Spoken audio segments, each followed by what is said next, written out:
The Mizzou football team is gearing up for another great year on the field. It is important to us that our athletes perform well in the classroom, too. Mizzou ranks high among the Big 12 in the NCAA academic progress rates, in fact, leading in 7 sports. This focus on being the best extends across all the campuses of the University of Missouri. We realize that teaching and research is an investment in the future of our state, an investment that will result in economic growth, improved health, and students who are solving real-world problems. Eating soy protein has many health benefits, but finding a way Americans will eat it is a challenge. 2 University of Missouri-Columbia scientists have created a soy substitute for chicken so real it was featured in Time magazine. The true vegetarian will love this product, and they can season it any way they so desire. It's also just a beautiful way to get soy incorporated into someone's diet who doesn't particularly think of soy as being a major food group type food. In other words, your meat lovers, okay? Our goal is to try to create a product which will look like chicken, feels like chicken, and taste like chicken. The most difficult part is to create the fibrous structure. You really have to reach a certain temperature to cause the protein to melt, and then force the protein molecule to untangle, and then force them to realign again to form the fibrous structure. Mizzou biological engineering and food science professor Fu-Hung Hsieh starts the process with a soy protein extracted from soy flour, then applies water, heat, and pressure through an extrusion cooking process that produces soy chicken that is hot and ready to eat in less than a minute. It might not be real chicken, but the health benefits are the real thing. Soy lowers cholesterol, helps maintain healthy bones, and even prevents certain cancers. The FDA encourages 25 grams of soy protein in a daily diet low in saturated fat and cholesterol. Anytime you can introduce a high-quality protein into your diet without adding a lot of fat, cholesterols, that type of thing, it usually ends up being good for you. At the University of Missouri-Kansas City, Dr. Ashim Mitra and his team are working on ways to deliver internal eye medicine without needles.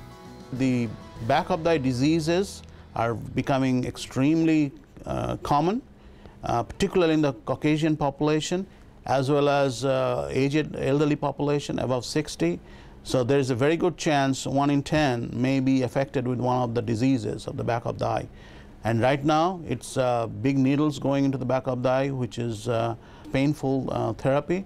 And right now, we don't have any alternatives. It's a difficult task to deliver drugs to the back of the eye from the drop, because we have a lot of barriers, a lot of tissues, which protects the eye. But here we have something which gives you that alternative. So what we are doing is we're making the soccer ball with polymers which are bound together, okay?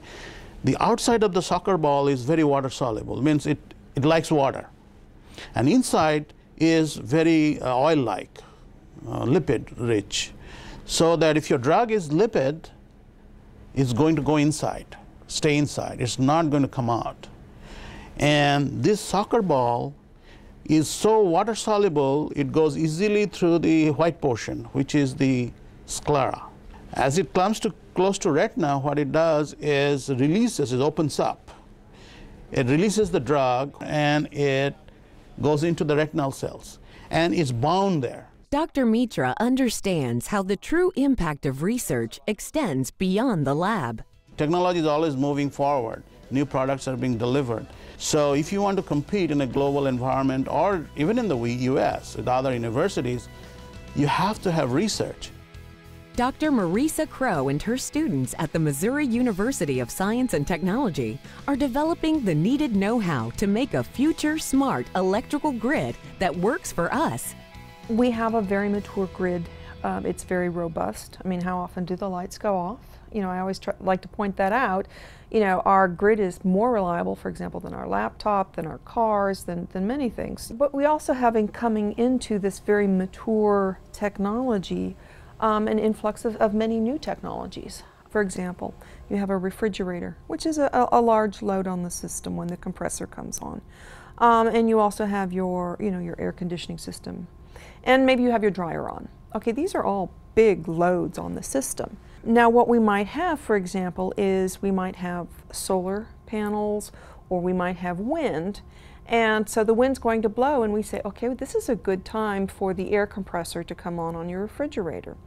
Or the air conditioning system. What we're going to be doing with this smart grid is making decisions about whether or not we should run our refrigerator compressor at the same time as our air conditioner. We can certainly wait 10 minutes on our air conditioning, let the refrigerator cool down, and then the air conditioning come on. We don't have that intelligence right now. Right now they come on, your lights dim when they turn on, and that's not good. And having the whole energy storage and renewable energy aspects, really just adds a further dimension. Transforming our nation's power grid is crucially important, and Dr. Crow believes that public universities like Missouri S&T are best posed to conduct the research. The one thing that we have in the public sector is that we have the ability to collaborate and cooperate. We can say we've done this, and when you have many people working on the same problem, the best ideas will bubble up. From helping people manage rural issues to helping businesses in St. Louis, MU Extension programs bring knowledge and facts to all aspects of life. In the Springfield area alone, MU Extension program Food Power reached more than 2,300 children last year. Food power, I think, is especially important right now at this point in our nation because I believe there's an epidemic of obesity. And we have got to start teaching this generation good eating habits, healthy eating habits, so that we can get this thing turned around. We had something really cool. We got to learn something about what's in our body and our health. I think anytime you have learning where they can actually be a part of it and do what they're trying to learn, they're really going to understand a lot more. When the kids went up to the teeth and saw the mouth, they're like, oh no, I'm going to be eaten! And they were so excited to go inside. I liked it because it was teaching me to learn stuff I didn't know. Food power is where people tell you good stuff about your body. I'm going to exercise more. We learned that there's 5 food groups. There's a lot of stuff out there. There's a lot of incorrect stuff out there. And by stuff, I mean nutrition related, everything from books to curriculum. So by the university developing its own curriculum, we're assured that the information and the education that we're teaching is research-based, it's current, it's up-to-date, and it's relevant. Jason Wierick, professor of weed science at the University of Missouri Delta Center, has solutions to manage herbicide-resistant weeds. This is Amaranthus palmeri, or Palmer amaranth, or careless weed as some of you may know it. It's becoming tough to control with Roundup. It's resistant to Roundup in the Boot Hill, Missouri. The problem with this weed species is it can grow 3 to 4 or 5 inches a day, and each plant has a potential to produce 500,000 to 600,000 seeds per plant. We also have another weed, horseweed, that is resistant to Roundup as well. For the other part of Missouri, maybe tall water hemp or water hemp, and it's very similar to Palmer amaranth in its characteristics of growing. Okay, the reason why some of these weeds have developed resistance is the overuse of a single herbicide. One way we can avoid doing that is using different herbicides. In addition to rotating herbicides to manage these new weeds, farmers are going to have to return to many practices from the past.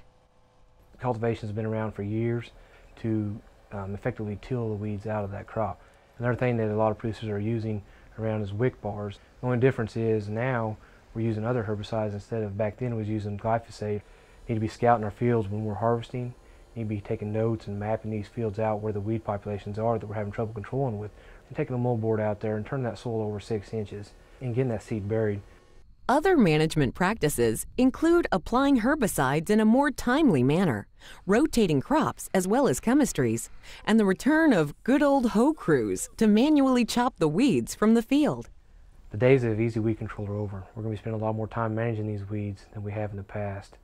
We're going to be managing them on a weekly basis instead of a monthly basis.